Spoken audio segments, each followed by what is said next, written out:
Hey, welcome back to Waking the Mystic, where we celebrate who and what we are. Today's insights emphasize strongly that you are God, Source, the Beloved, the Infinite Field, whoever, whatever you want to call it, the label matters not. You are it.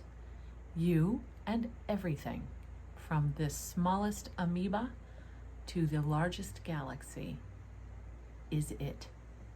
God, Source, the infinite field, is all of it.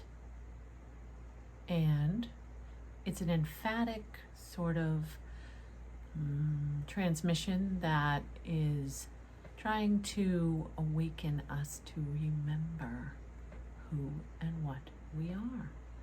So give it a listen. Let me know what you think. Thank you. There is only God. Whatever label it is given, there is only the one source of creation, and within that one creation is only God, not a personified person judging, allocating wishes, forgiving sins. God is the source, the fuel, the animating factor, the foundation, the energy body of all that is. God is a human term for the creation of life. God is the life force, the light, the field. Everything is this source in varying shapes and patterns. Every word, thought, deed, action, inaction are derived from this source we term God. There are no characteristics to this source, no attributes. It is that all-intelligent, wise, loving, unconditioned flow of creation. It is when this is misunderstood, resisted, or not realized that misalignment, discord, and imbalance is experienced. There is only creation. That's it. Every bug, reptile, bird, blade of grass, baby, dinner plate, toilet is that God force. We have identified these objects as a thing, and in so doing separated ourselves from the thing. Me here, it over there. But this simply is not the case. Take away the label, the identifier, and what is actually here. When one says, I am God, this is quite true, but it must be seen that so is the other, and all things the one proclaiming to be God perceives. So what would God say? Whatever you say. What would God think? Whatever you think. When you align with this understanding, resistance, pain, or suffering ceases, for it is seen as a misunderstanding and can no longer cause conflict. The word for this source is many, but it does not change the fact that there is only one and nothing can exist outside of it. Therefore, it is you, me, we, us, them, and everything in between. It is the space between all objects. That space is God creating the objective world out of the invisible and making it visible. Does this not serve as instant forgiveness for what has been misunderstood? The question arises, what am I without the labels and identifications I have associated myself to be? I am this. When you shop for a jacket, you have many options, many colors, and many sizes. Take this concept of variation and put it on an infinite level. The many variations of the one source, the jacket in our analogy, serves as the objective world, a world that has never been outside of you but within you.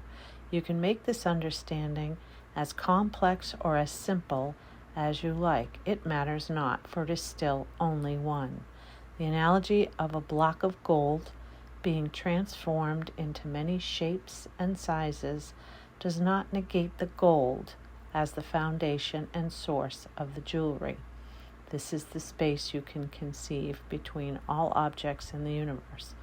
The one substance, God, which is the space, which molds and shapes into infinite shapes, sizes, and patterns. One energy source vibrating at varying frequencies. That's it. Any other idea of this phenomena is simply conceptual, which is also God. It is up to you to interpret all appearances that arise, but there is only one source from which they arose, and you are, and they are, and we are that. The question arises as to who the decision maker is. Do you decide how your life plays out? Do you decide to be born with the name, gender, and family you found yourself in? Do you decide what to think, when to breathe, the color of your skin and eyes?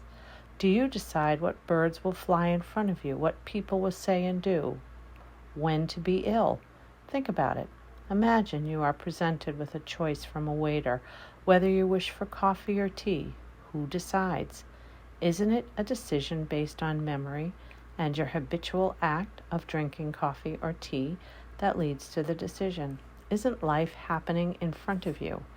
Are you the one that presents yourself with all the activities of the outer world? Those that are indecisive are merely confused as to who or what is deciding and who or what they are. Do you marry or don't you? Do you take this job or don't you? What house shall I buy? These options present themselves to you. Who presented the ideas in the first place?